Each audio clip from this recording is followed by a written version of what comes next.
Y ahora, a propósito de estos flujos migratorios de la gente que pasó la frontera de Ucrania a Polonia, que ha recibido ese mayor impacto y donde en un principio, hace un año atrás, se concentraron las organizaciones no gubernamentales para ayudar a quienes estaban llegando allí. Hay una joven a quien voy a saludar en esta parte del programa, Galit Laniado. Ella es una joven de 20 años, tuvo la oportunidad de trabajar con la ONG Cadenas, que es una ONG internacional, donde su padre trabaja. Ella estaba en Israel, estaba haciendo unos cursos cuando esto ocurrió, y cuando la ONG decidió que iba a viajar a Polonia, pues intentó movilizar gente que estuviese en Europa, porque la ONG tenía sede en México en ese momento. Y ella, a sus 19 años, llegó hasta allí. Galit, bienvenida, gracias por acompañarnos. Gracias por invitarme, un gusto. A ver, con tus 19 años te movilizaste para estar allí, en una situación nada fácil. Me gustaría comenzar preguntándote, ¿qué fue lo que más te impactó en ese momento en que llegaste? Creo que lo primero que así como que me causó conflicto, así cuando llegué, fue que en general, o sea, nunca yo había estado en general en ningún país de Occidente de Europa. Entonces llegar primero a un lugar desconocido. Y segundo, que cuando empecé a convivir con los refugiados, con los ucranianos, y empezamos a hacer la ayuda, me di cuenta que de verdad eran puras señoras, mujeres y niños. Y que todos los hombres se habían quedado mayores de 18 años, se habían quedado en Ucrania para pelear por su país. Entonces me impactó la separación que había entre las dos y la reacción que había por parte específicamente de las mamás, de las esposas ucranianas al llegar ahí, y que se acababan de despedir de sus esposos, acababan de despedirse de sus hijos, acababan de despedirse de sus familiares, hombres cercanos. Y sí creo que eso fue lo primero que dije, como está fuerte, que están a punto de empezar una nueva vida, separadas de sus familiares, de sus esposos, de sus hijos, y que no saben cuándo los van a volver a ver. En ese momento, por ejemplo, ya la decisión que ellas tuvieron que tomar, pues era dura, ¿no? Era dejar a sus esposas, a sus hermanos, hijos, como tú señalas, y tratar de preservar a los menores. ¿En qué estado estaban? Es decir, impactadas, incrédulas, con la voluntad de seguir adelante. ¿Qué recuerdas de eso?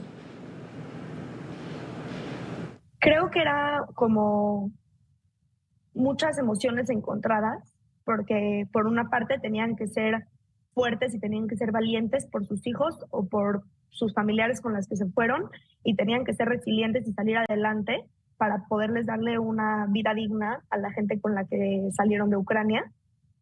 Pero por otra parte también vi mucho miedo, mucha frustración y más que nada mucha incertidumbre, porque es salir a ver a dónde llegas, a dónde empiezas una nueva vida por completo. Entonces creo que así como era un mix entre incertidumbre, frustración, mucha resiliencia, mucho coraje, mucha valentía, mucha fuerza, y se notaba que estaban decididas en salir adelante y en empezar a ver qué van a hacer y cómo se van a mover y cómo le van a poder brindar a sus hijos una vida digna. En la conversación previa que sostuvimos el día de hoy, me contabas que cuando llegaron se pusieron a evaluar la situación para ver a qué grupo podían prestar mejor ayuda y que por eso habían decidido atender a los niños. Cuando llegamos al principio fue, más bien también nosotros nos sentíamos de lo más impotentes, porque había mucha gente, muchos voluntarios, tanto polacos como de nacionalidades de todo el mundo, tratando de ayudar en un mismo centro de refugiados o en 3 centros de refugiados diferentes, pero en la misma frontera como en Ucrania. Entonces había mucha gente que quería ayudar y un total desastre en la organización en los centros de refugiados.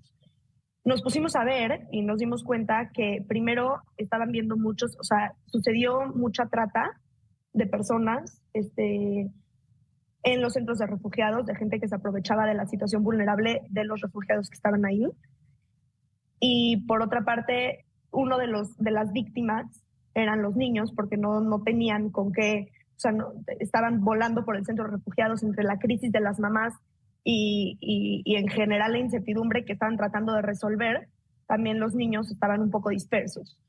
Entonces se tomó la decisión que una de las partes que nosotros teníamos que ayudar era que, uno, tratar de evitar esta inseguridad que había con los niños dentro de los centros de refugiados, y por otra parte darles a las mamás la opción de dejarlos con nosotros, donde van a recibir ayuda psicosocial, donde van a estar tranquilos, donde van a jugar, donde se van a divertir y donde, lo más importante, van a estar seguros, para que ellas también tengan la oportunidad de empezar a organizarse, empezar a ver qué van a hacer, cómo van a resolver, y que tengan más tranquilidad sabiendo que sus hijos están a salvo en un lugar tranquilo. ¿Qué hicieron? Es decir, ¿dónde decidieron instalarse? ¿Qué pudieron organizar para crear actividades para los niños? Lo que hicimos fue, nosotros tenemos o sea, en Cadena, junto con el equipo de psicólogas y de médicos, hay un librito, que es un librito de ayuda psicosocial, que es un librito donde el niño puede empezar de cierta manera a sacar sus emociones mediante escribir, dibujar. Entonces lo primero que se hizo fue que se tradujo esos libros al ucraniano y al ruso para que ellos los puedan trabajar y nosotros los podamos ayudar mediante el proceso.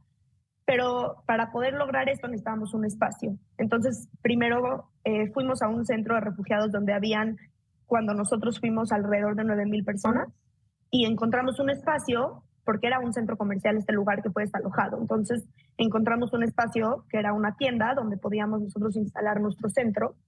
Fuimos a comprar todas las... Y literalmente de 6 de la tarde a 5 de la mañana estuvimos construyendo el lugar, cambiando el piso, pusimos las mesas, e instalamos todo lo que necesitábamos para que este lugar literalmente sea un centro donde los niños puedan entrar, puedan sonreír, puedan sentirse seguros y donde podamos trabajar con ellos. Cuando me hablas, Galit, de que no está permitido estar más de un lapso porque los puede afectar en su salud mental a ustedes, a quienes colaboran, explícanos un poco más de eso. ¿Qué puede ocasionar? ¿Qué puede pasar? En total estuve 3 semanas, pero fue dividida en 2 etapas. Primero llegué y estuve 10 días, y luego, por reglas de la organización, no está permitido estar más tiempo por también mi salud mental. Entonces regresé a Israel por 2 semanas y luego regresé una semana más, otra vez a principios de abril, una semana más a hacer el apoyo. Y luego tomé la decisión de ya quedarme en Israel porque ya iba a acabar mi sabático y necesitaba concluir con el año y con los cursos que estaba tomando. Entonces me decidí ya regresar, pero o sea, la intervención de Cadena fue de marzo del 2022 a septiembre del 2022, o sea, duró 7 meses toda la intervención, con más de 70 voluntarios de todas las nacionalidades yendo a trabajar ahí. ¿Y qué pasó cuando trabajaron allí? Es decir, ¿qué pasaba con ustedes? Es decir... Empezando porque llegas a una realidad desconocida, llegas a una crisis donde ves a mucha gente en condiciones de sufrimiento, en condiciones de dolor y en condiciones desconocidas a lo que es mi vida diaria. Entonces, llegar ahí y escuchar las historias y ver el dolor y ver la situación en la que se encuentran las enfermedades, la falta de higiene, la falta de necesidades básicas. Más que nada, a mí lo que me afectaba era ver a las mamás en esa crisis de qué voy a hacer con mi vida, a dónde voy, cómo prosigo de aquí en adelante. Entonces, o sea, a mí lo que me pasó fue que una vez que estaba en Polonia, mi cabeza se puso en automático y yo trabajaba y yo creo que o sea, mis mismos sentimientos se bloquearon por alguna razón para que yo pueda trabajar y para que pueda hacer lo que era mi responsabilidad que yo tenía que hacer. Pero cuando regresé a Israel, por ejemplo, entré en una crisis completa porque de repente todos los sentimientos de esos primeros 10 días que mi cuerpo no me permitió sentir para cuidarme a mí misma, de repente llegaron todos y me di cuenta lo importante que fue también irme para darme mi cuerpo, o sea, permitirme la oportunidad de sanar y de entonces poder regresar y que no se me acumule absolutamente todo lo que estaba viviendo, todo lo que estaba viendo y que pueda mi cabeza liberarse, procesar y luego poder regresar otra vez a cantar. Claro. Cuando hablas de que estallaron tus sentimientos, ¿a qué te refieres? ¿Impotencia? ¿Dolor? Es decir, he estado en circunstancias similares y sé lo que uno puede sentir cuando está allí, pero también sé que en la distancia puede uno visualizar o percibir o darse cuenta de otras cosas. Me acuerdo perfecto que había una niña en el centro de niños que se llamaba Alona, bueno, se llama Alona, y que llevaba desde el día que abrimos el centro hasta 6 días después o 7 días después que yo me fui, estaba en el centro. Pero normalmente la gente no duraba tanto en el centro porque se iban a alguna frontera o algún país europeo porque se iban saliendo del centro refugiado y iba llegando gente nueva. Pero esta niña estuvo ahí los 6 días que yo trabajé con ella. Y el último día que yo llegué, abrí la puerta del lugar, de nuestro centro, y había una cartita de esta niña que me decía: gracias por los mejores 6 días de mi vida, nunca te voy a olvidar, ya me voy a España, ya conseguimos a dónde irnos, ojalá que nos podamos ver pronto. Y en ese momento, o sea, llegué yo a Israel de regreso y me llevé todos mis recuerdos o la cartita que me dio Alona o este tipo de cosas que eran, o pulseritas que me hizo algún niño o fotos. Y de verdad llegué y entré en una así de impotencia de cómo puede ser que yo estoy aquí otra vez de regreso en mi realidad y quiero estar allá pudiendo ayudar más o sacar más sonrisas a niños, porque o sea, sacarle sonrisas a niños, aunque suene muy insignificante, no lo fue. Les sacamos sonrisas, los ayudamos a sacar sus emociones, jugamos con ellos, les entregamos dulces, comida, cobijas, todo lo que ellos necesitaban para que su estancia en ese centro pueda ser más amena.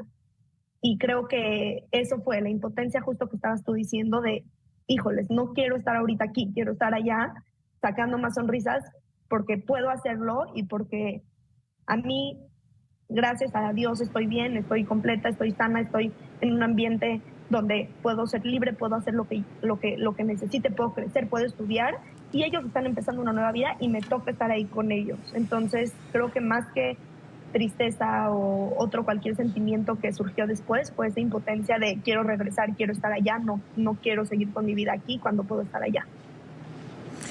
Galit, un año después de esa experiencia, de ese momento, de lo que viviste, de lo que te pudo haber marcado, ¿cuál fue tu aprendizaje?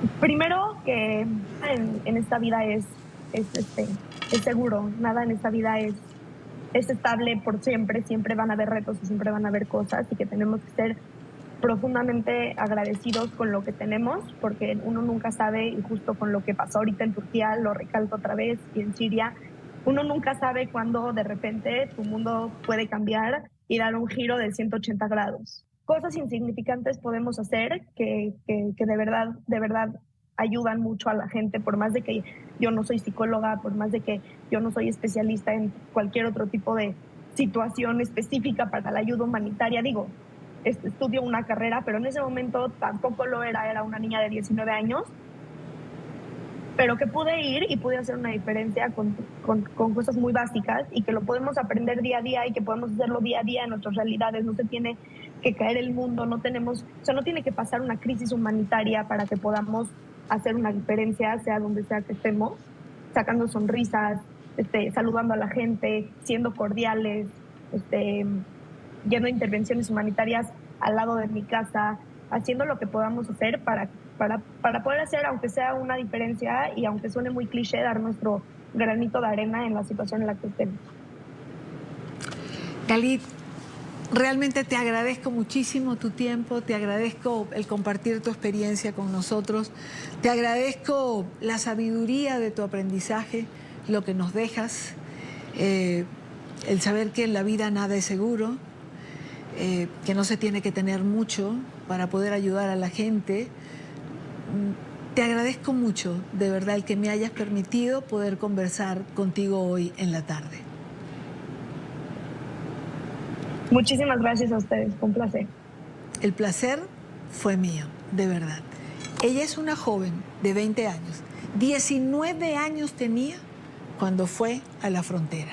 Y yo me quiero quedar con esta imagen, que es para ella lo que preserva, lo que le recuerda ese espacio, esa experiencia que pudo tener de una niña que cuidó durante 6 días y que al irse de ese refugio le dejó esta carta agradeciendo lo que había recibido de ella. No se tiene que tener mucho para poder ayudar a los demás en cualquier circunstancia. Tiempo de una nueva pausa en la tarde de hoy. Quédese con nosotros. Esta primera parte del programa la hemos dedicado a Ucrania. ¿Cómo no hacerlo? Quizás usted pueda pensar, hemos hablado todo de esto, ¿cómo no hacerlo? Si es una guerra que de una u otra manera a todos nos afecta. Hay historias que contar, hay historias para compartir como esta, que acabo de mostrar, como esta conversación que acabo de sostener con esta joven. Ella hace estudios internacionales. Su padre trabaja en esa organización internacional, en esa ONG llamada Cadenas, y tuvo la oportunidad de ir y aportar. Gracias de verdad a esa joven que compartió esa historia con nosotros. Nueva pausa.